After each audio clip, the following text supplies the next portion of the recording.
आंध्र प्रदेश के तिरुपति बालाजी मंदिर में मांसाहारी लड्डू बांट दिए गए। इतनी बड़ी खबर होने के बावजूद ऐसा लग रहा है कि देश में किसी को कोई फर्क ही नहीं पड़ा। मगर एक विदेशी इस खबर को देखकर भड़क गया है। यह विदेशी व्यक्ति कौन है और इसने क्या कहा है, वह आपको आगे बताते हैं। लेकिन पहले देखिए कि बवाल क्या हुआ है। भारत वह देश है जहां 80% आबादी हिंदुओं की है, लेकिन फिर भी खबरें आती हैं कि भारत में मंदिरों पर हमले हुए भगवान की मूर्तियां तोड़ दी गईं, साधु संतों को पीट पीट कर मार दिया गया। मगर अब तो हद ही पार हो गई है।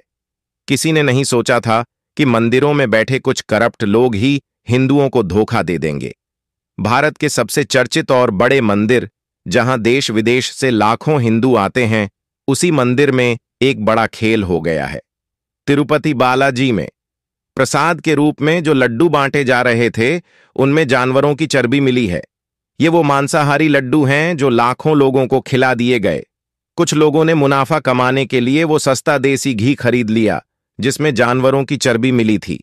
वैसे कई लोगों का कहना है कि इस षड्यंत्र के पीछे कुछ वामपंथी और कट्टरपंथी सोच भी हो सकती हैं। इस बड़ी घटना पर पैट्रिक ब्रोकमन नाम के एक विदेशी लेखक ने कहा है कि ना जाने हिंदू कब दृढ़ता से इसका जवाब देंगे।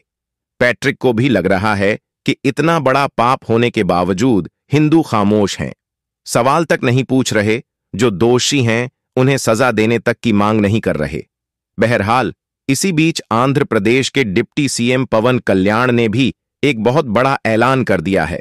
पवन कल्याण ने कहा है कि यह पिछली सरकार का कारनामा है। इसके बाद पवन कल्याण ने कहा है कि अब समय आ गया है कि पूरे भारत में मंदिरों से जुड़े सभी मुद्दों पर विचार करने के लिए राष्ट्रीय स्तर पर सनातन धर्म रक्षा बोर्ड का गठन किया जाना चाहिए।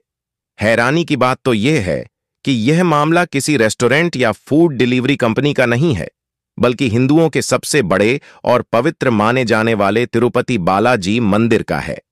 यह मंदिर राज्य सरकार के नियंत्रण में है।